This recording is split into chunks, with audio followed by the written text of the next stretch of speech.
Commander Vex-Nine of the Galactic Supremacy Council floated in his command pod, all 6 of his tentacles twitching with what his species called confident anticipation.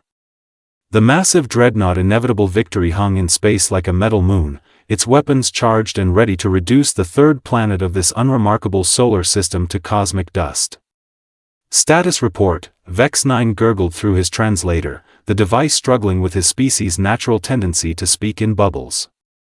All systems optimal, Commander, replied his second-in-command, Tal-14. The primitive inhabitants have detected our presence. Their military vessels are, well, they're adorable, really. Vex-Nine's eyestalks swiveled to examine the tactical display. Dozens of tiny metal ships buzzed around their massive fleet like insects around a campfire. The humans called them destroyers and carriers, which was rather optimistic considering they were roughly the size of his personal shuttle. Have they attempted communication? He asked, already knowing the answer would amuse him. Oh yes, sir. Multiple times. They keep demanding we state our intentions and withdraw from their space. Tal-14's mandibles clicked in what passed for laughter among their kind. As if they have the authority to make demands of the Galactic Supremacy Council. Vex-Nine had studied the intelligence reports extensively. Humans were a barely evolved species that had only recently figured out how to leave their own atmosphere without exploding. Their weapons were chemical-based projectiles, their ships ran on controlled explosions, and their idea of advanced technology was something called the Internet, which they primarily used to share pictures of small furry creatures. Begin the subjugation protocol, Vex-Nine commanded. Standard procedure, disable their communications, destroy their military assets, then demand unconditional surrender. This should be concluded within 1 rotation cycle. The weapons officer, a young Tal-7 fresh from the academy, hesitated. Sir, the cultural analysis suggests these humans might not surrender immediately. They have some unusual behavioral patterns. Such as? Well, sir, they appear to have an irrational attachment to their homeworld. And they've never actually surrendered to anyone in their recorded history without significant resistance. Vex-Nine's tentacles rippled with amusement. Tal-7, we have conquered 43 civilizations. Some were older than these humans' entire species. Some had technology that made their stone axes look sophisticated by comparison. None of that mattered when faced with the overwhelming superiority of our fleet. He gestured grandly toward the view screen, where Earth hung like a blue-green marble. What could these primitives possibly do that we haven't seen before? That question would haunt him for the rest of his considerably shortened lifespan. The first indication that something was amiss came exactly 17 minutes later, when Lieutenant Marcus Webb of the United Earth Defense Force did something that violated approximately 14 different laws of physics, 6 treaties governing space warfare, and every assumption the Galactic Supremacy Council had ever made about primitive species. Sir, the communications officer reported, her voice pitched higher than usual. One of their small fighters just, Sir, you're not going to believe this. Report, Vex-Nine snapped. It flew directly into our main weapon array.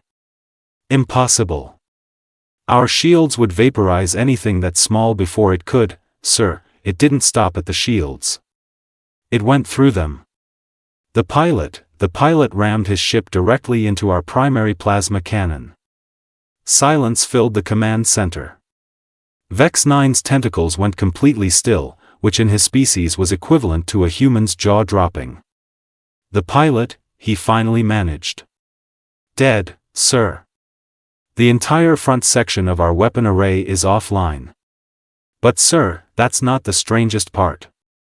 What could possibly be stranger than deliberate suicide? We're receiving a transmission from Earth. It's being broadcast on all frequencies. Put it through. The view screen flickered, and suddenly they were looking at a human female in what appeared to be a military uniform. She had short brown hair, steady green eyes, and an expression that Vex-Nine's cultural database unhelpfully labeled as thoroughly unimpressed. Attention alien fleet, the human said, her voice carrying across space with remarkable clarity. This is Admiral Kate Morrison of the United Earth Defense Force. You have entered our solar system without permission, threatened our homeworld, and apparently expected us to just roll over and play dead. Vex-Nine found his voice. Human, you will surrender immediately. Your primitive weapons cannot. Oh, shut up, Admiral Morrison interrupted, and Vex-Nine's translator actually sparked trying to process the casual dismissal. Let me explain something to you, Tentacle Face. You just watched Lieutenant Webb turn your biggest gun into expensive scrap metal. That wasn't desperation. That wasn't luck. That was Tuesday. Impossible. No rational being would, rational?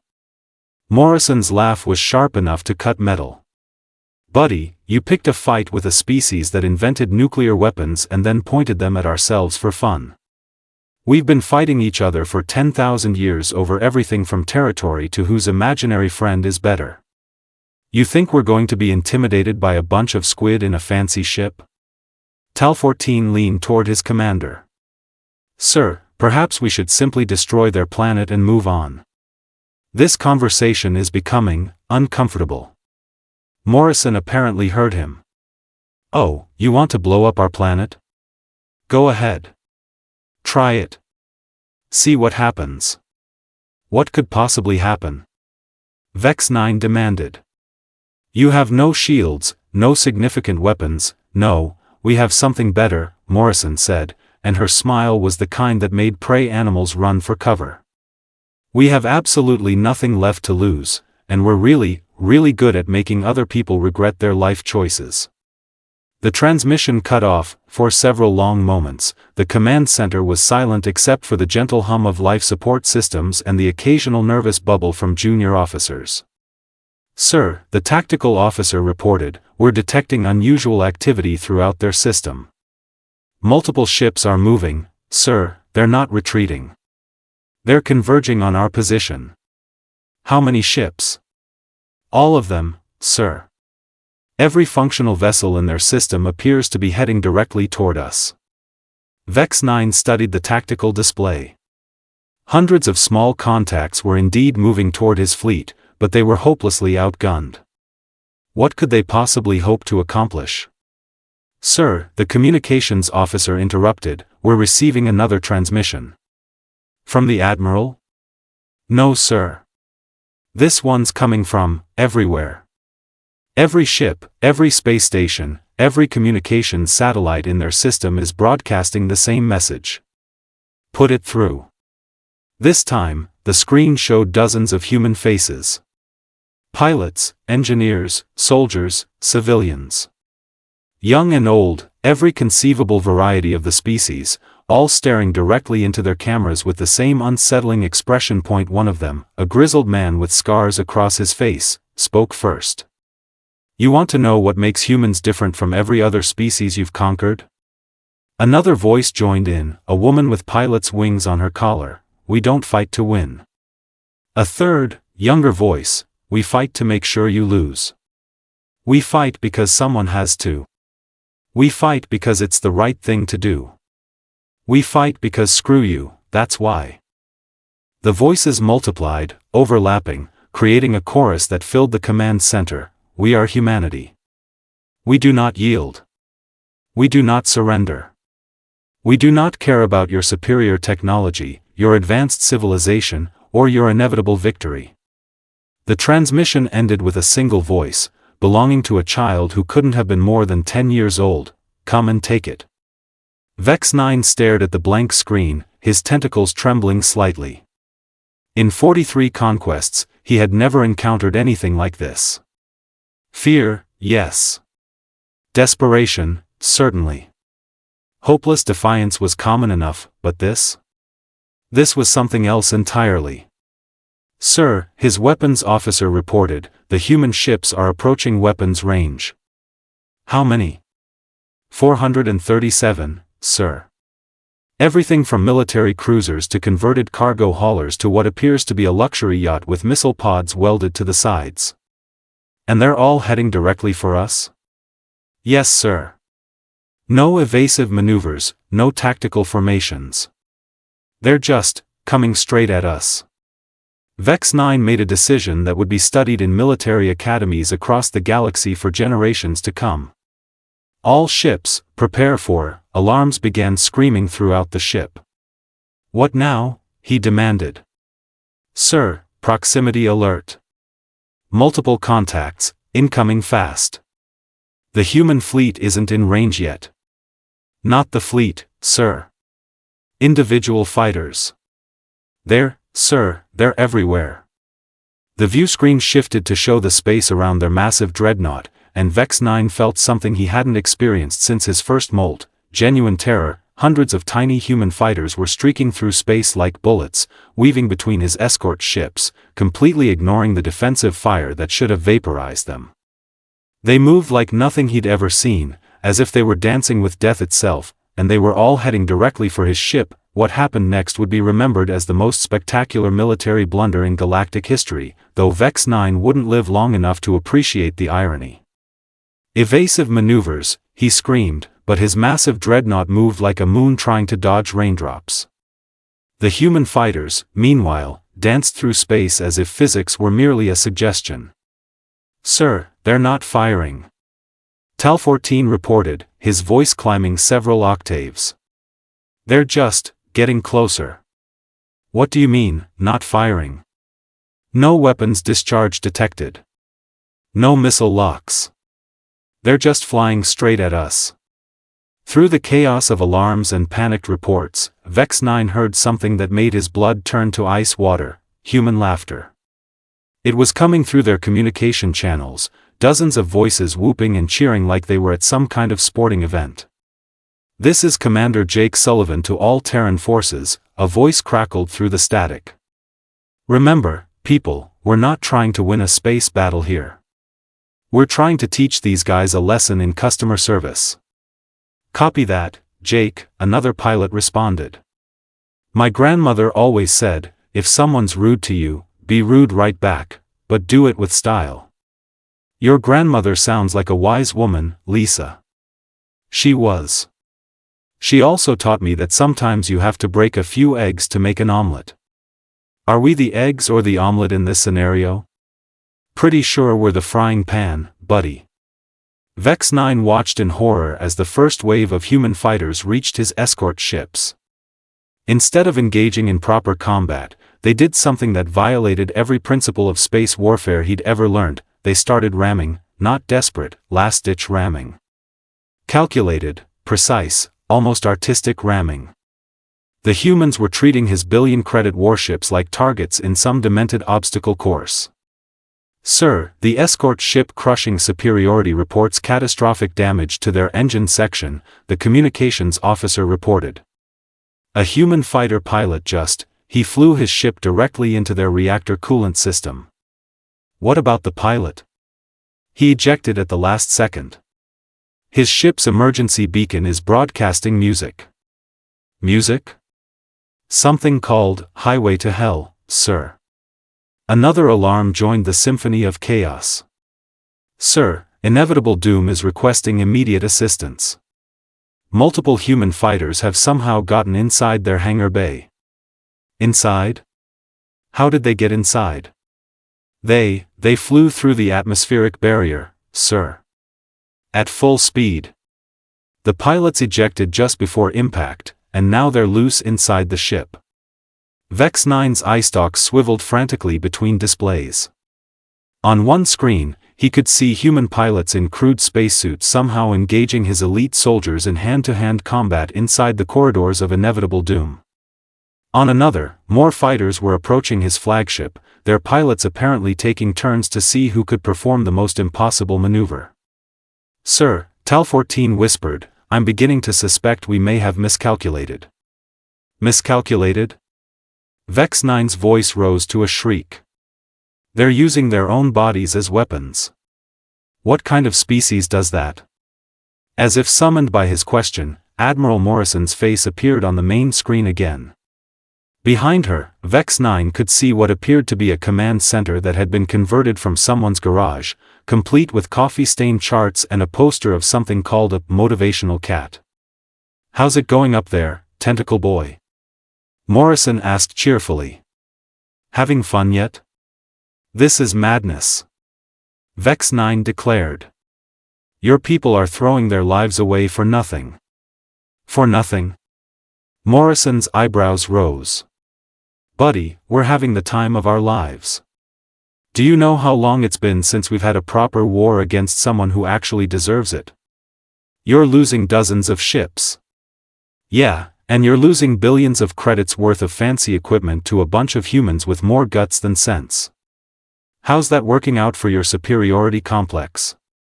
Before Vex-Nine could respond, his tactical officer provided another update that made his tentacles curl with despair. Sir, the main human fleet has reached engagement range. Finally, proper combat, Vex-Nine muttered. At least now we can, sir, they're not engaging. What do you mean, not engaging? They're surrounding us. All 437 ships are taking positions around our fleet, but they're not firing. Vex-Nine stared at the tactical display. The human ships had indeed formed a sphere around his forces, but instead of attacking, they seemed to be waiting for something. What are they doing? Morrison's voice came through the speakers again, but this time she sounded different. Less cheerful, more businesslike. Attention Galactic Supremacy Council fleet. You are completely surrounded. Your escort ships are disabled. Your fighters are destroyed. Your flagship is about to have some very unwelcome visitors. Impossible. We still have superior firepower. We can what? Blow us up. Go ahead. Fire everything you've got. See what happens. Vex-Nine hesitated. Something in the human admiral's tone suggested this was not a bluff. Sir, his weapons officer called out, I'm detecting unusual energy readings from the human ships. What kind of readings? They appear to be, sir, I think they're charging some kind of weapon. But the energy signature doesn't match anything in our database. Morrison's laugh echoed through the command center. Oh, you want to know what we're charging? Those aren't weapons, genius. Those are our engines. Your engines? Every single one of our ships is preparing to jump to faster than light speed. Right here. Right now. All at the same time. Vex-Nine felt his heart stop beating. That's impossible. The gravitational distortion would tear apart anything caught in the middle of it. Yeah, we know. That's kind of the point. You'll destroy yourselves along with us. Probably. But here's the thing about humans that you never bothered to learn, we're really, really good at making sure that if we go down, we take the other guy with us. The command center fell silent except for the increasingly frantic beeping of proximity alarms. Vex-Nine stared at the tactical display, watching as energy readings from the human ships climbed toward critical levels. This is insane, he whispered. You're talking about mutual annihilation. No, Morrison corrected, we're talking about making sure that every other species out there knows what happens when you mess with Earth. Word gets around, you know. Pretty soon, everyone's going to hear about the day the mighty Galactic Supremacy Council got schooled by a bunch of primitive humans who refused to know when they were beaten. But your planet, your people, will be fine. See, that's the other thing you didn't bother to research. We've been planning for this kind of scenario since we figured out there were other species out there. Every human colony, every space station, every ship that's not here right now has copies of our entire civilization. Our art, our history, our knowledge, our really inappropriate jokes. Even if you reduce Earth to atoms, humanity lives on. Vex-Nine's tentacles began to shake uncontrollably. What do you want? Oh, now you want to negotiate? How refreshing. Here's what's going to happen, you're going to turn around, fly back to whatever rock you crawled out from under, and tell your bosses that Earth is off limits. Forever. And if we refuse? Then in about 30 seconds, you're going to find out what happens when 400 human ships create a simultaneous hyperspace rupture. Spoiler alert, it's not pretty. Through the view screen, Vex-Nine could see the space around his fleet beginning to shimmer and distort as the human ships prepared for their impossible gambit. Emergency klaxons were screaming throughout his ship as his crew detected the massive gravitational anomalies building up around them. 20 seconds, Morrison announced cheerfully. Sir, Tal-14 whispered, perhaps we should consider 15 seconds. You know, this is actually kind of exciting. I've never seen what happens when this many ships jump simultaneously. We're making history here, people. Vex-Nine made the hardest decision of his military career. All ships, prepare for immediate withdrawal. 10 seconds. Oh, are we leaving? That's disappointing. I was really looking forward to seeing if my physics calculations were correct. Emergency jump, now. 5 seconds. Well, this has been fun. Don't let the door hit you on the way out. The last thing Vex-Nine saw before his ship entered hyperspace was Admiral Morrison waving goodbye from her improvised command center, still grinning like she'd just won the galaxy's biggest poker game. 3 days later, the Galactic Supremacy Council received a formal report from Vex-Nine that was notable for its brevity and its complete lack of military jargon. It consisted of exactly 7 words: do not engage humans. They are insane. The report was filed under cautionary tales and became required reading at every military academy in known space. Meanwhile, back on Earth, Admiral Morrison was explaining to the press why humanity's first contact with alien life had resulted in the most expensive bluff in history. Ladies and gentlemen, she said, standing before a room full of reporters, let me tell you something about humans. We might not have the best technology, the biggest ships, or the most advanced weapons. But we have something that apparently no other species in the galaxy possesses, the complete inability to back down from a fight, especially when we're hopelessly outmatched. Admiral, one reporter called out, would you really have gone through with it? Would you really have sacrificed the entire fleet? Morrison's smile was the same one that had terrified an alien commander 3 days earlier. What do you think? The question remained unanswered, but across the galaxy, every species that had ever considered Earth as a potential target quietly removed it from their expansion plans. After all, why take the risk? Humans, as it turned out, really didn't give a damn.